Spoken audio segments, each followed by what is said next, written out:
My wife, 28 female, and I, 26 male, just had our first baby. Recently, I returned to work after my paternity leave ended. It's been rough not getting to see them every day anymore. So to combat this feeling, I've been using our surveillance cameras to watch them through my phone. My wife knows about the cameras, but I hadn't told her that I sometimes tune in to see her and the baby. So usually it's normal. At lunch, I pull out my phone and see them for maybe 2 or 3 minutes, then give them their privacy. However, one day this week I was watching, and she had him out in the living room and put him down. He was crying pretty loudly, and my wife was off camera in the kitchen. His crying went on for about 5 uninterrupted minutes, and then I could hear my wife yell, "Shut up," very loudly from the kitchen. I got very concerned. This isn't like her, and I wanted to make sure she was okay.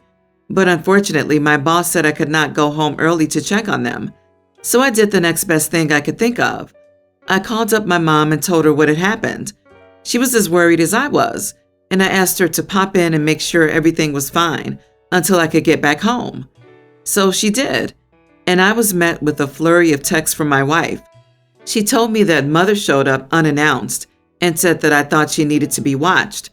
I told her that I didn't say that, and I wanted to explain everything when I got home. When I did, she kicked mother out in front of me. I explained everything to her, and she was livid. She said I was spying on her and didn't trust her to be a good mom, so I sent mother here. I said that I did trust her, but she wasn't having it and isn't talking to me. Am I the idiot? You are the idiot. You should have called your wife, not your mommy, and said you tuned into the cam and what you saw and asked if she was okay.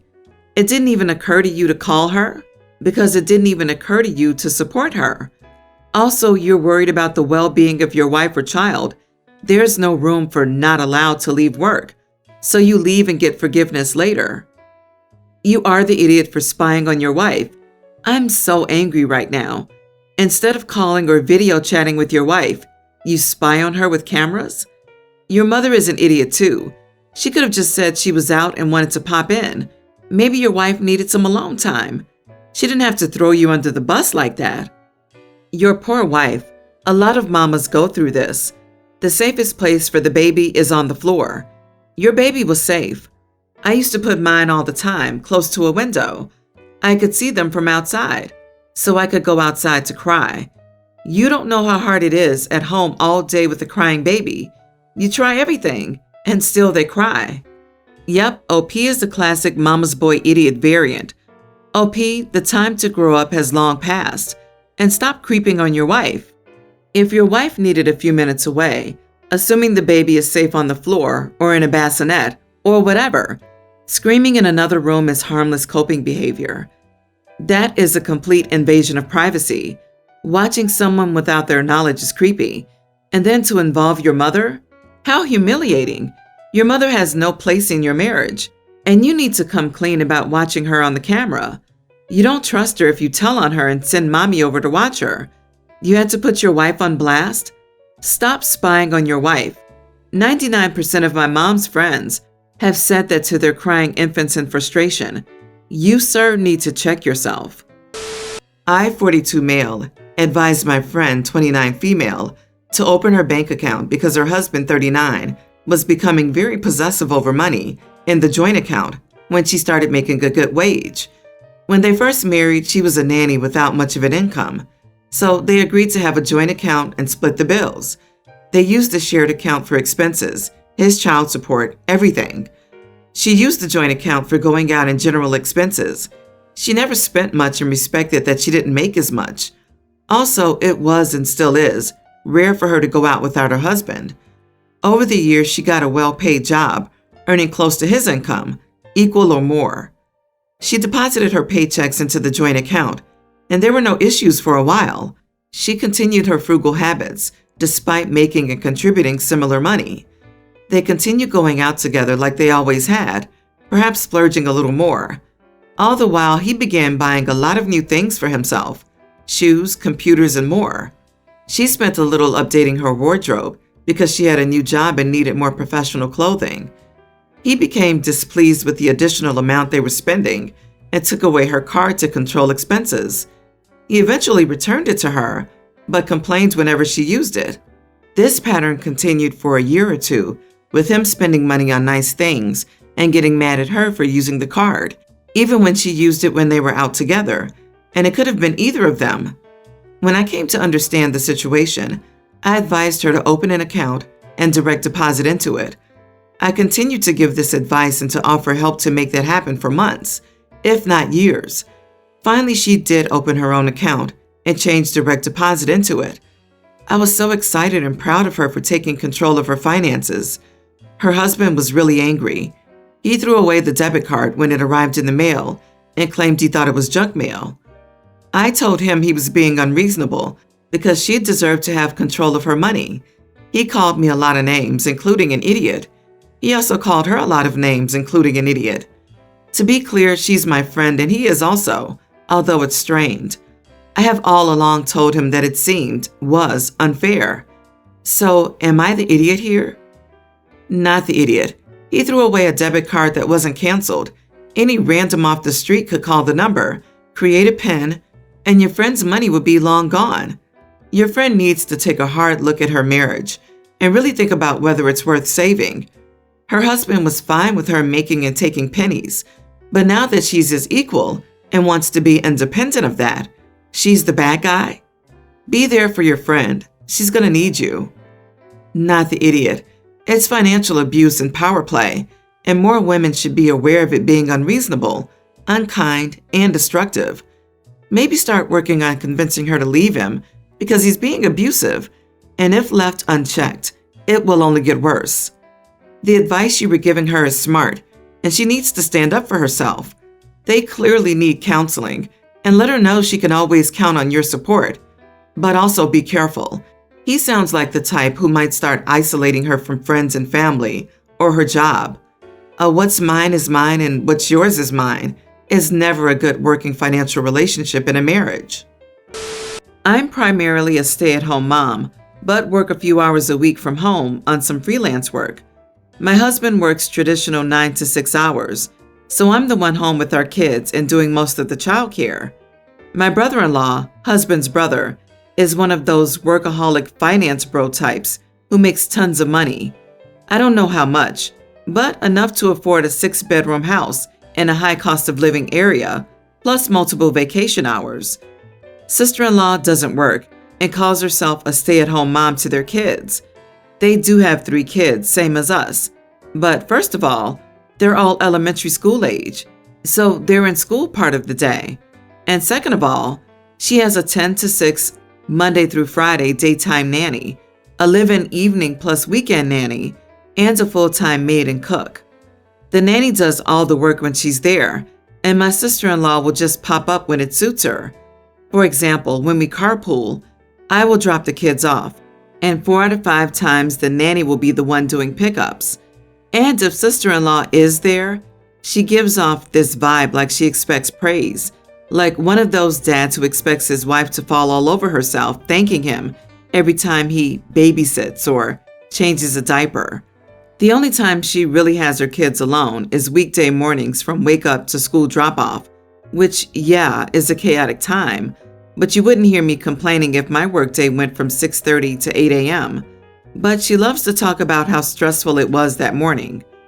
Our kids go to the same school and are involved in some of the same activities. So even if sister-in-law and I weren't related, we'd see a lot of each other. It's a small private school with other rich families too. I was with some moms, including sister-in-law, at a school event, and she was saying she didn't have coverage tomorrow at all, so she won't be able to do blah, blah, blah. And the other 2 moms, who also have a lot of childcare, were sympathetic towards her. But I blurted out, "Ha ha, try not having coverage at all." And sister-in-law said, "Well, you don't appreciate how hard it is. I have to do lots of other things too." I said, "Well, I'm a stay-at-home mom. You are a stay-at-home mom with 2 nannies." My sister-in-law changed the subject, but later accused me of mom shaming and said that her job was just as hard as mine. Since then, she's been really cold towards me, and one of the other moms in that conversation was as well. I know it was a dumb, impulsive comment, but I still feel like I was right. She said her job was just as hard as mine, but she had so much help. So, am I the idiot? You are the idiot. Why did you feel the need to throw yourself a pity party? She didn't belittle your struggles, but you went and made it all about yourself. This whole story reeks of jealousy. Also, just because she has a nanny doesn't mean she just kicks back and relaxes all day. She calls herself a stay-at-home mom. Yeah, because she is one. Agree. I'm afraid you are the idiot. You sound very bitter and jealous of your sister-in-law's life in general. Perhaps talk to your partner about getting more support. Don't take it out on sister-in-law. Yes, another suffering Olympics enthusiast. Your post drips with jealousy and woe is me vibes. Get over it. The world doesn't revolve around you. Don't pretend you know 100% of the details of her life. Just because you might have it harder doesn't mean they don't struggle as well with certain things. You publicly shed and undermined her for no reason other than to make you feel better about yourself and her worse about herself. You are the idiot, no doubt. My 26 male, sister 24, graduated from college 2 years ago. Her degree was in political science with a minor in finance. She's held one job, her current job, which she started 6 years ago. She works part-time in a clothing store. Her goal with her degree was to work in the office of a local or state or federal politician, or her second choice is to work at a financial firm.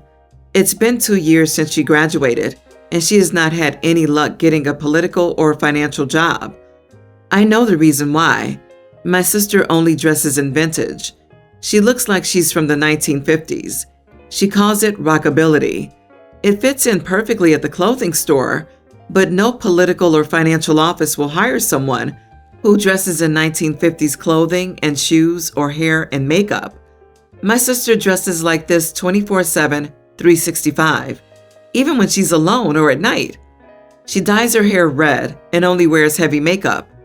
The last time she complained to me about not being able to find a job, I said she should not go to job interviews unless she's dressed in modern and business formal clothes and hair and makeup.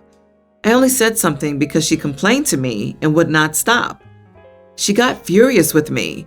She said I don't understand how these jobs or interviews work. That's because I dropped out of high school after grade 10. I have dyslexia and my grades sucked. So the school agreed to pass me at the end of grade 10 because I was dropping out.